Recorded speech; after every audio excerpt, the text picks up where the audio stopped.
Let's say a headline lands in your feed as you're scrolling on your phone, and it confirms something you already suspected. So you share it, and it feels right to you, and it feels obvious. Now, 2 days later, you find out the story was wrong, and you help spread it anyway. Not because you're careless and not because you can't think, but because you didn't have a process to slow down the moment between seeing that news headline and actually sharing it. See, a study goes viral, but nobody reads past the headline.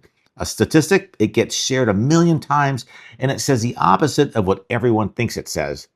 An AI, platform spits out an answer that sounds perfect and it's completely fabricated. See, this happens every single day. It happens to smart people, to educated people, to you, and to me. And the reason, my friend, isn't the lack of intelligence, it's the absence of a process. So today I'm going to give you that process. It's 5 steps, and you can run them in your head in under about a minute once you practice it for a few times, okay?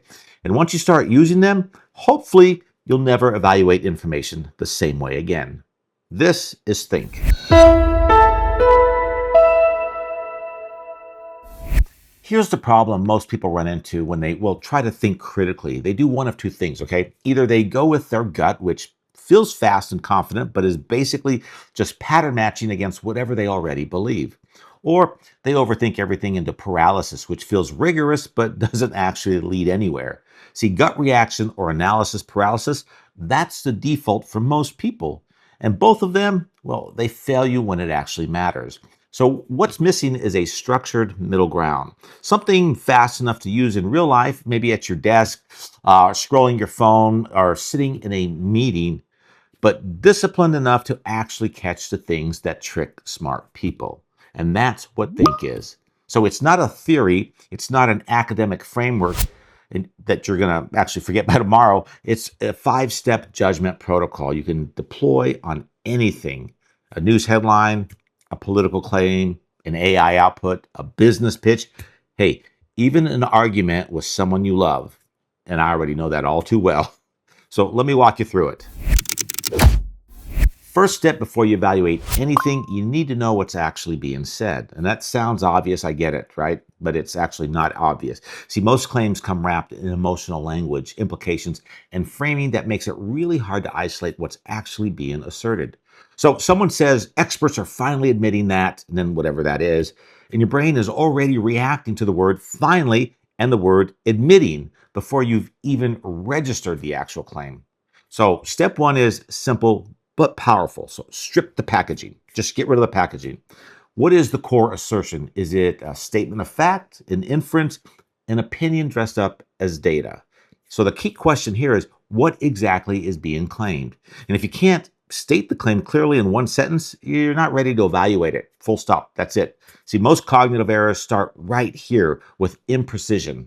All right, so every argument rides on hidden premises, okay? Things that have to be true for the claim to hold up, but that nobody bothers to say out loud.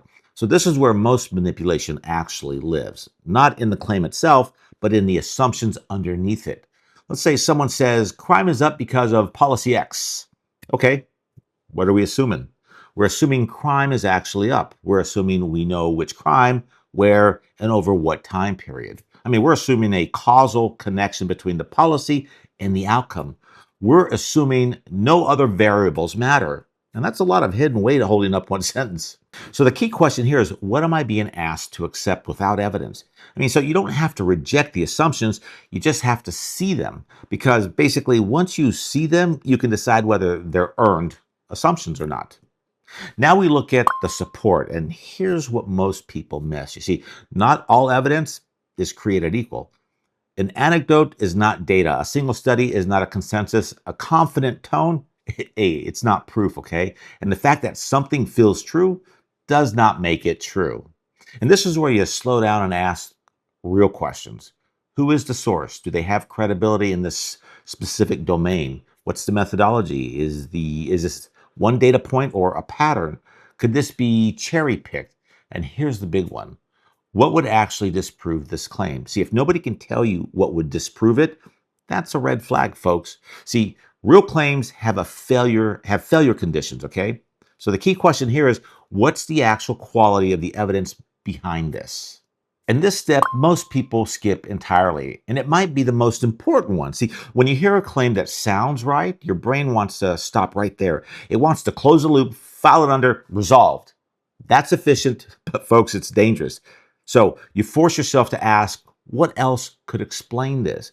Could the causation run in the other direction? Could there be a third factor driving both things? Could this be coincidence? Could the data be interpreted differently? I mean, you don't need to prove the alternative is right. You just need to find one that's plausible, because even one reasonable alternative explanation weakens premature certainty.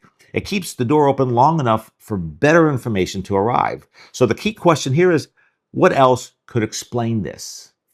Okay, and the last step, and this one changes everything if you let it, okay? See, most people land on true or false, right or wrong, or agree or disagree. And that's binary. And binary thinking feels clean and it feels decisive, but it's almost always premature, my friend. See, strong thinkers don't land on true or false. They land on degrees of confidence. So instead of saying this is true, they think this appears likely given current evidence. Or instead of I'm sure, they think I'm about 70% confident, and here's what would move that number. See, that's not considered weakness. That is actually sophisticated thinking. That's what calibrated judgment sounds like. And the key question here is, how certain should I actually be, and what would change my mind? See, if you can't answer that second part, what would change your mind, you're not thinking, you're just defending. All right, so let's put it to work right now, okay? So here's a claim you've probably seen some version of at some point in your life. Studies find that people who eat breakfast are healthier and live longer. Hey, that sounds reasonable, right? I mean, you've heard it your whole life. I mean, your mom told you, the cereal box told you. So let's run think on it. So what's actually being claimed? I mean, that eating breakfast causes better health and longer life, right? That's a causal claim. Not just breakfast eaters tend to be healthier. That would be a correlation. See, the way this is framed implies eating breakfast makes you healthier. So let's hold on to that, okay? So what are we assuming here? Well, that breakfast is the thing driving the outcome, that the study controlled for other factors, that the people eating breakfast aren't just healthier overall for other reasons. So maybe they sleep more, exercise more, have more stable routines. I mean, we're assuming a lot here, right? Now, what kind of study is this? Is it observational, meaning they just watched what people did, or is it a controlled experiment? See, it turns out most breakfast studies are observational. They find a correlation, they don't really establish causation at all.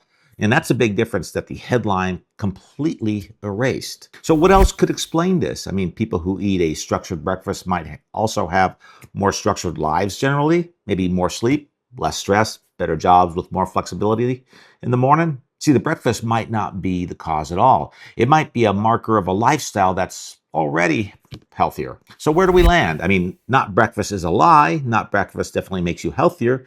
We land on there is a correlation between breakfast and health outcomes, but the causal mechanism is pretty much unclear. And lifestyle factors likely play a significant role. I mean, that's not a sexy headline, but it's an accurate one. Now, did that process of think take long?